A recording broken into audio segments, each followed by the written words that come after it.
xisbiga kulmiye ayaa shaaciyay in ay aqbaleen go'aankii gudidii dhexdhexaadintu soo saartay ee ahaa in komishanka cusub la kala diro komishankii horena dib loo soo celiyo isagoo xafiiskiisa kula hadlaya wasiirka arrimaha gudaha Somaliland Maxamed Kaahin waxa uu yiri bismillaahir rahmaanir rahiim alxamdulillaahi rabbil caalamiin wasalaatu wasalaamu calaa sayidina Maxamed wa calaa aalihi wa sahbihi ajmaciin waxaynu la wada soconay in gudida dhexdhexaadintu ay muddo ku hawlanayd inay axsaabta qaranka kuwa mucaaradka iyo xisbul xaakimka kulmiye labadaba ay la kulmaan ay weydiiyaan khilaafaadka lagu tilmaamay inay ka jiraan xisbiyada qaranka marka ugu horeysa xisbiga kulmiye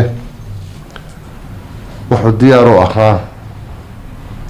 ilaa intii xukuumadda imika xilka haysa ay xilka la wareegtay in la diyaariyo la fuliyo arrimaha doorashooyinka labada gole ee wakiilada iyo golayaasha deegaanka oo ku ekaa inay doorashadoodu qabsanto bisha March ee sanadkan hadda dhamaanaya 2019 waxaan la bilaabay wada hadal bilowgii bishii March 2018 iyadoo kulankii ugu horeeyay iyo kulamo kale oo dooraba uu martiqeliyay madaxweynaha jamhuuriyadda Somaliland Muuse Biixi heshiiska waxaa lagu heshiiyey in doorashadu sideedii ku socoto in xisbiyada qaranku ay ka shaqeeyaan kana wada shaqeeyaan abaabulka iyo diyaar garowga doorashada isla mar ahaantaana ay la shaqeynayaan komishanka qaranka komishankii hore ee waqtigiisu dhamaaday maxaan ku dhahday xisbiyadu ay ku heshiiyeen in guddi 15 ka kooban oo saddexda xisbiyo min 5 qof ah ay komishanka doorashada la shaqeeyaan iyaguna ay arrimaha doorashada ka shaqeeyaan arrinka islaamishi March dabayaaqadeedii waxaa xisbiga wadani uu soo saaray qaraar odhanaya komishanka doorashooyinka in xilka laga qaado taasina ay tahay arrin sharciyadeeda axsaabta qarankuna aanay lahayn madaxweynuhuna aanu lahayn muddadaas hadday socotay muddo 18 bilooda waxaa diidanaa komishankii doorashooyinka ee xilligiisu uu dhamaaday in ay xisbiyada mucaaradka ay la shaqeeyaan taasi waxay si buuxda isu hortaagtay inay qabsoomi kari weydo doorashadii 2018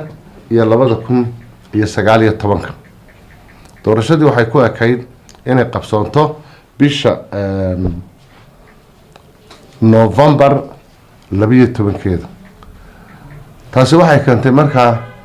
markii komishankana doorashada xilligeedii uu ku ekaa 29 bishii November ee aynu soo dhaafnay inay lagaba maarmaan noqotay oo xal kale la heli waayay in muddo kordhini ay ku timaado qolihii lagu dooranayay iyo doorashada xilligii la qabanayay taasoo horta marka ugu horeysa keentay inay guurtidu muddo kordhinta samayso waana golaha qura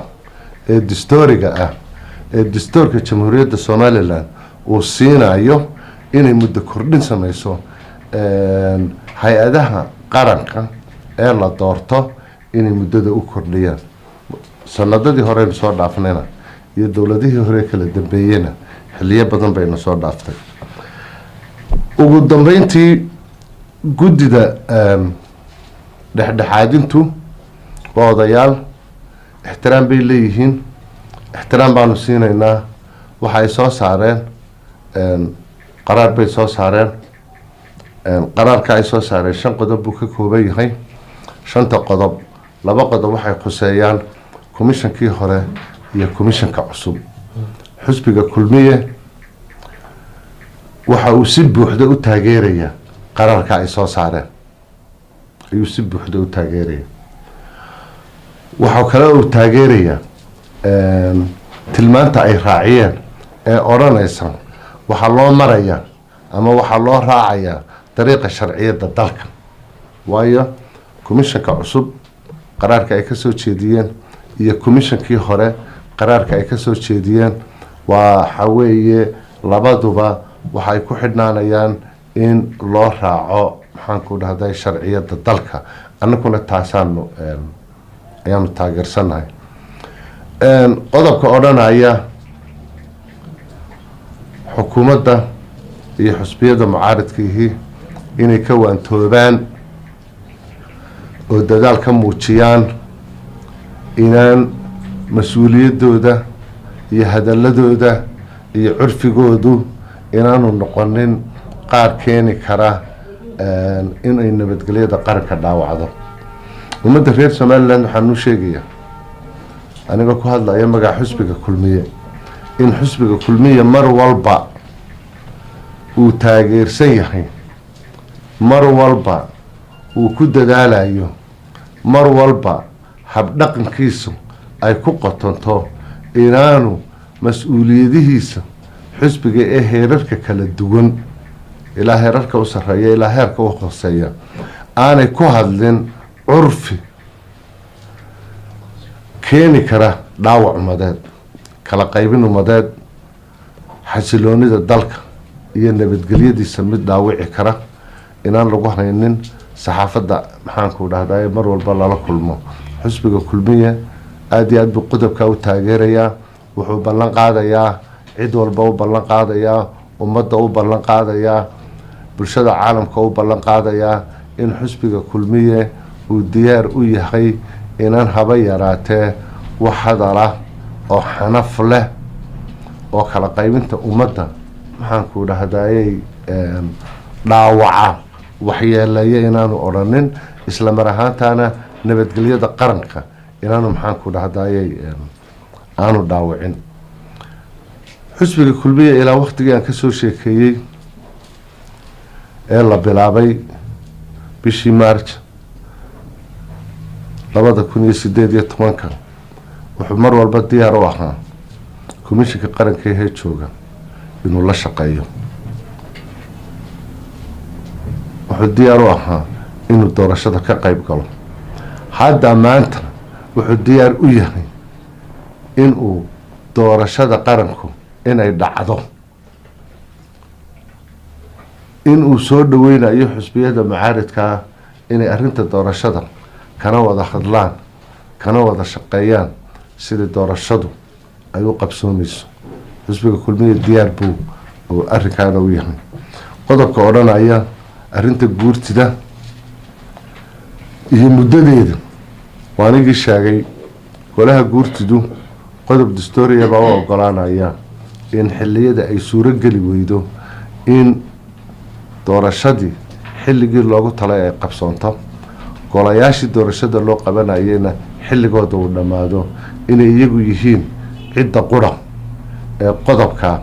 dastuurku mas-uuliyadda u siiyey inay go-aamo ka gaadhaan.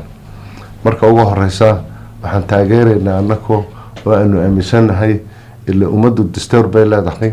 dastuur baynu qoranay, dastuurkaynu ku kala soconnaa. qaran kasta oo adduunyada ka jira wuxuu ku socdaa waa dastuur iyo qawaaniin ka dheeganta. haddii aan dastuurku jirin, qawaaniinta ka dheegmaysaana aanay jirin, cid waliba aanay u hogaansamayn, qarankaasi qaran jira noqon mayso. dhaawacyo hore oo qarankii soomaaliya la odhan jiray kasoo ku dhacayna waxay noqotay in dastuurkiisiina la raaci waayo, qawaaniintiisa kalena la raaci waayo. dhaawacyadii wixii la ogaabaa ka dhacay. anna waxaanu aaminsanahay oo ixtiraamaynaa mar kasta iyo xilli kasta iyo munaasabad kasta in loo hogaansamaado oo aanu anaku u hogaansanaano dastuurka qaranka iyo qawaaniinta kale ka dheeganta. cid walbana waxaanu leenahay xusbiyada qaranka kulmiyada xusbi dad iska leeyahay oo aan sharci ku dhisnayn وأن قرن كميل لك سوق اللي أنت معها أحزاب قرنكم وحي حسبي قرن كلهن والدستور كقرن كالسومالي الآن دور الشدق يترتمضنا وحي وقف صومان حيرارك الدستور ككدي من oo maxaan ku dhahdaa lagu shaqeynaya taana waxaan leenahay waxaan u aragnaa inay tahay maxaan ku dhahdaa qodob dastuuriya qolihii xaq u lahaana waan ka jeediyay arrimaha doorashada axsaabta qaranka waxaan leenahay xisbiga diyaar buu yahay inuu maxaan ku dhahdaa ay wada shaqeeyaan waxaan cid walba xasuusinaynaa xilliyadii hore wada hadalladayadii muddada 2 sanadood ee soo socdayna dee waxa ay ku bilaabantay gogashii uu madaxweynuhu fidiyey haddana munaasabadii maalintii dhaweyto heerka qaranka ahayd ee lagu daahfurayay freesonka ee arrimihii dekada berbera madaxweynuhu wuxuu halkaa ka sheegay inuu fidiyey kulan iyo martiqaad labada xusbi qaran kulankaa way diideen waxaan ummadda u sheegaynaa martiqaadkii madaxweynuhu fidiyey sidiisiiba u yaala xusbiga kulmiyana wuxuu diyaar u yahay inay arrimaha ka wada hadlaan qabanqaabada doorashadu hadda jeer waxay ku xidhan tahay iyo muddadeedu saddexda xusbi qaran shaqada ay ka wada shaqeeyaan arrintan iyo sida ay ula shaqeeyaan komishanka qaranka iyadoo mar walba la raacayo jadwalka ay komishanku u dhigaan hanaanka iyo marxaladaha kala duwan ee ay marayso maxaan ku dhahdaa doorashada kaana diyaar baanu nahay hadday soo gaabanaysana diyaar baanu nahay hadday sideedii ku socontana maxaan ku dhahdaa diyaar bay hadalkan wasiirka arrimaha gudaha Maxamed Kaahin waxa uu imanayaa in yar ka hor markii uu Saleebaan Yuusuf Cali Korre wasiirka wasaaradda warfaafinta dhaqanka iyo wacyigelinta uu isagana sheegay in ay ku gacan saareen ka xukuumad ahaan walow xisbiyada mucaaradkuna ay iyaguna aqbaleen go'aanka ay soo saareen gudidii dhexdhexaadinta ka dhex waday iyaga iyo xukuumadda